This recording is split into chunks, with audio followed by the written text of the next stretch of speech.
Bonne journée à toutes. Ici l'association Femmes Solidaires Corse appelle à un grand rassemblement lundi prochain, le 24 juin, à partir de 13h, devant le tribunal d'Ajaccio pour l'ouverture du procès du meurtrier présumé de Savannah, afin d'apporter un soutien à la famille. La jeune femme battue à mort par son compagnon le 1er mai 2016. L'association dit faire confiance à la justice pour rendre un verdict à la hauteur des faits notamment. En fait divers, un incendie a détruit une maison à Lévis, en Corse du Sud, en Alta Rocca. C'était dans la nuit de mardi à mercredi. Le feu, dont l'origine est encore inconnue, a rapidement gagné les 2 niveaux de cette habitation située au cœur de la commune. C'est la brigade de gendarmerie de Santa Lucia di Talla qui s'est rendue sur les lieux accompagnée de nombreux sapeurs-pompiers pour combattre les flammes et éteindre le sinistre. La cellule d'investigation criminelle d'Ajaccio a procédé aux premières constatations pour déterminer les circonstances de cet incendie qui semble être d'origine criminelle.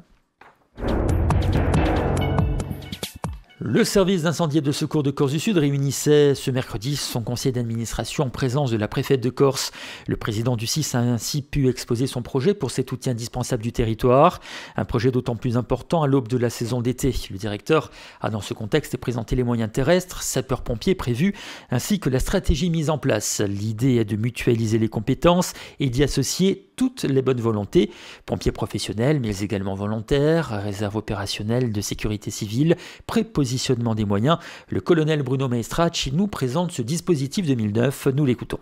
Oui, il était donc normal de présenter prévision, puisque le dispositif n'est pas encore arrêté, parce que ce sera Madame la Préfète qui fera un ordre d'opération feu de forêt qui est présenté par le CIS-2A, mais les élus du conseil d'administration doivent être, ils sont comptables de la bonne dépense publique, donc ils doivent être aussi informés des dispositions qu'on prend pour cet été. Dispositions qui restent évidemment basées sur la doctrine nationale qui est d'un déploiement maximum des véhicules sur l'ensemble du territoire de la Corse du Sud, de façon à ce qu'on réduise les temps d'intervention. Cette doctrine a fait ses preuves depuis des années et comme vous le savez, un feu pris précocement nécessite beaucoup moins d'eau qu'un feu qui s'est déjà développé. Donc une fois qu'on a dit ça, ça n'explique pas tout aux auditeurs. Nous essayons de réduire au maximum le temps d'intervention sur un départ de feu. Nous avons environ 300 sapeurs-pompiers et d'autres forces, notamment les forestiers sapeurs qui sont elles aussi la collectivité de Corse, ainsi que les unités militaires et sécurité civile qui seront déployées. Mais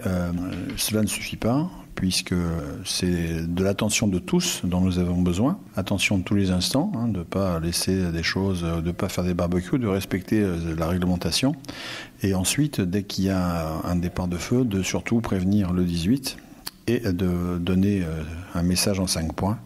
Qui on est, ce qu'on voit, où on est, qu'est-ce qu'on envisage comme suite à ce feu, enfin, est-ce qu'il y a des risques et est-ce qu'il y a des blessés. Donc oui, c'est des 5 points qui sont essentiels pour nous comme information. Vous avez dit rapprocher en fait les sapeurs-pompiers des lieux éventuels de départ de feu. Ça veut dire quoi? Des véhicules prépositionnés sur certains points stratégiques? Oui, c'est effectivement les véhicules pourraient rester en caserne en attendant qu'un départ de feu soit signalé et se rendre sur le départ de feu, mais compte tenu de l'état de nos routes en Corse et des délais d'intervention, ça serait pour nous trop risqué. Donc il s'agit effectivement pour environ 300 hommes de se déplacer, de sortir des casernes le matin, de se prépositionner. Alors le prépositionnement, comment est-il réalisé?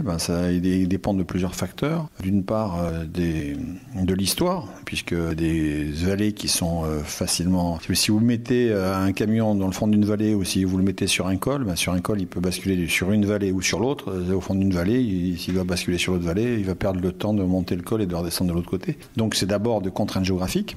Ensuite il y a des contraintes, je dirais, humaines, puisque ça va dépendre de la densité de la population. Notre première mission, c'est de protéger les populations. Et enfin, il y a aussi un facteur historique, c'est-à-dire que si on a eu plus de départs de feu sur telle portion de route, on va mettre un camion, puisque on imagine qu'il pourrait y avoir d'autres départs de feu à proximité. Vous parliez aussi des moyens. Alors évidemment, il y a les sapeurs-pompiers et professionnels, auxquels doivent s'ajouter les sapeurs-pompiers volontaires. C'est une donnée importante aujourd'hui. Et puis, il y a les fameuses réserves de sécurité civile pour donner l'alerte notamment. Les réserves communales de sécurité civile, d'abord, il faut se féliciter pour celles qui existent. Donc, il faut remercier la mairie d'Hôte en lien avec les services de la préfecture et le CIS-2A et remercier la mairie de Bonifacio, puisque cette année, ils nous ont annoncé qu'ils feraient ferait une réserve communale de sécurité civile. Et il y a également 2 comités communaux feux de forêt qui sont existants, un sur Ocana et un autre à Lecce. Donc finalement, nous avons un peu de grain à moudre. Et surtout, ce que j'espère, c'est que ces réserves communales de sécurité civile continueront à se développer. Parce que je pense qu'elles sont essentielles à un bon quadrillage. Et comme vous le savez, l'esprit de la loi de sécurité civile de 2004, c'est que chacun soit citoyen de sa propre et acteur surtout de sa propre sécurité. Est-ce que vous êtes inquiet pour la saison qui arrive, eu égard notamment à la sécheresse ou aux fortes chaleurs? Alors je ne sais plus qui disait que l'optimisme était de raison et le pessimisme d'humeur, donc je suis plutôt un homme de raison. Ce mercredi, à l'IGESA de Furiani, entreprises et gardes nationales ont signé 2 nouvelles conventions afin de garnir les rangs des réserves de la défense en Corse. L'une d'entre elles concerne justement les IGESA et l'autre, plus opérationnelle, sur laquelle nous reviendrons, concerne le 2e RIB de Calvi et notamment la lutte contre les incendies. Quel est l'intérêt pour des entreprises d'inciter leurs salariés à s'engager comme réservistes? Élément de réponse avec le lieutenant-colonel Jacques-Louis Colombani, correspondant réserve entreprise défense pour la Corse. S'engager au sein des réserves, désormais, c'est ce qu'on demande aux entreprises. Au-delà de l'engagement, d'être présent comme entreprise résiliente, les pouvoirs publics ont pris 3 grandes mesures qui intéressent directement les entreprises. Lorsqu'elles ont signé une convention, tout d'abord, elles peuvent devenir des partenaires de la défense, elles le deviennent de fait, et porter ce logo leur donne, disons, un positionnement regardé avec bienveillance au regard de l'attribution de certains marchés. Deuxièmement, elles reçoivent une notation au titre de la responsabilité sociale des entreprises. Il y a des agences de notation qui prennent en compte le fait que l'entreprise favorise l'engagement citoyen de ses salariés.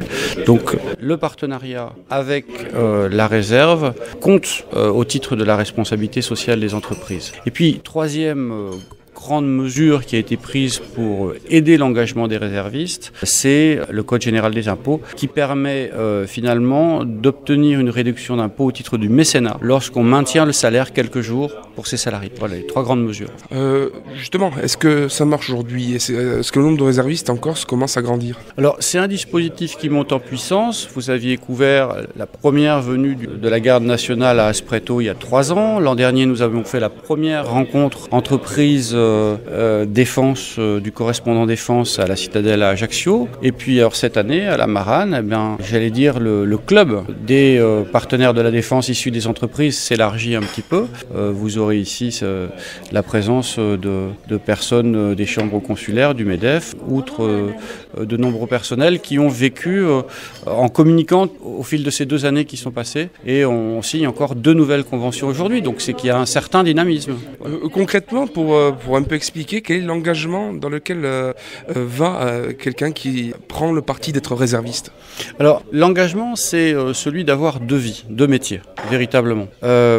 Le colonel Meunier, l'autre jour, expliquait, lorsqu'il a fait venir avec l'association Les Chevaliers du Ciel, le tour pour les enfants extraordinaires, le Tour de France en avion est parti de la base aérienne de Solenzar. Et il expliquait qu'il y avait un partenariat avec une compagnie régionale aérienne qui a mis un ATR au service des enfants extraordinaires pour venir sur la base. Il expliquait l'engagement des militaires d'active au profit de la Corse, des enfants handicapés corses. Et il expliquait enfin que les réserves faisaient partie d'une composante effective aujourd'hui, avec les personnels qui se contraignent dans l'armée d'active, faisaient partie d'une force de travail effective pour les armées. Alors aujourd'hui, vous avez ici un exemple de cadre supérieur d'entreprise qui est en même temps responsable des réserves du 2e régiment étranger de parachutistes. Les réservistes ont réellement 2 vies, une vie opérationnelle et une vie dans l'entreprise. Etxikazuarel a désormais sa crèche grâce à la mobilisation de sa communauté de communes. Le village peut ainsi prendre en charge les plus petits et permettre à leurs parents de continuer à travailler dans la micro-région. Pour le maire, avec l'inauguration de cette crèche, c'est une nouvelle page de la revitalisation de l'intérieur qui s'écrit, avec aussi un beau pari économique et 7 emplois créés. On écoute Pierre Pauli. Crèche dont le projet a été porté par la communauté des communes du Tché-Lavaux-Prouné. À l'origine, la communauté des communes du Prouné, c'est elle qui a initié le projet et qui a ouvert au mois de mars 2019. Du bébé jusqu'à 2 ans et demi. Aujourd'hui, ça concerne principalement les habitants de Etxikazuarel, mais au-delà, les habitants de la vallée du Prouné. Et on essaye justement de faire en sorte de pouvoir satisfaire tout le monde. C'était important, justement, d'ouvrir une crèche. On va dire, on parle souvent d'exode, on parle souvent de revitalisation, plus précisément de l'intérieur. Ça fait partie intégrante de cette démarche? Tout à fait, la demande était très forte de la part des parents, de plus en plus de naissances sur la commune, donc pour nous c'était un outil indispensable au développement du village et à son avenir. Où est-ce qu'elle est implantée cette crèche? Elle est implantée dans la plaine de Saint-Jean, à côté de l'école maternelle, donc côté pratique pour les personnes qui vont travailler à Ajaccio, qui laissent leur enfant en descendant et qui le récupèrent quand ils remontent. Ça permettra de récupérer de jeunes parents et de faire rester de jeunes parents au village. Alors, pour être honnête, les jeunes parents restent facilement au village. Bon, nous ne sommes pas très loin d'Ajaccio, mais c'est vrai que cet outil va en plus nous aider à pouvoir stabiliser un peu la population et que les jeunes puissent rester chez nous plus facilement. Combien d'enfants pourront être accueillis? Alors, c'est une crèche qui est faite à la base pour 18 enfants, mais par rapport aux horaires, je dirais, qui sont pratiqués, on peut arriver jusqu'à 25. Une crèche, ça veut dire aussi des emplois créés? 7 emplois créés sur la commune, des jeunes de la vallée d'ailleurs qui ont été embauchés. Est-ce que cette crèche sera ouverte l'été ou est-ce que, comme les autres, elle fermera au mois d'août? Elle fermera au mois d'août, en principe au mois d'août, mais je pense qu'on va essayer à l'avenir d'essayer de la garder ouverte toute l'année. Elle est déjà complète? Elle est déjà saturée, malheureusement, mais bon, on aurait pu, je pense, peut-être aller plus loin dans l'investissement, mais sur le fonctionnement, c'était impossible, donc on est resté dans une dimension qui nous permettait d'assumer le fonctionnement de la crèche. Le financement? Le financement, la CAF, l'État, la communauté des communes, la collectivité de Corse, et tout ça nous a donné un projet de 800 000 euros. Il s'agissait de Pierre Paul, le maire des Chicas-Soirelles. On se quitte avec les prévisions météo.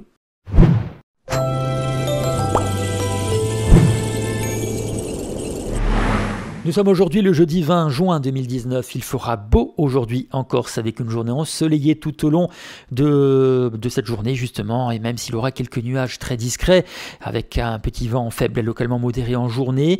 Après une atténuation, une reprise en fin de nuit sur l'extrême sud de ce petit vent. Mais rien de bien méchant. Avec ce beau temps, les températures sont bien évidemment agréables. Il fera par exemple aujourd'hui 30 degrés. Ce sera le maximum pour Propia, pour Portietto, pour Corti. 28 degrés pour Aleria, ou 27 pour Calvi, ou la Bastille et également Bonivaggio. C'est la fin de ce journal sur Alta Frequenza. Merci pour votre fidélité. Bonne matinée à tutti.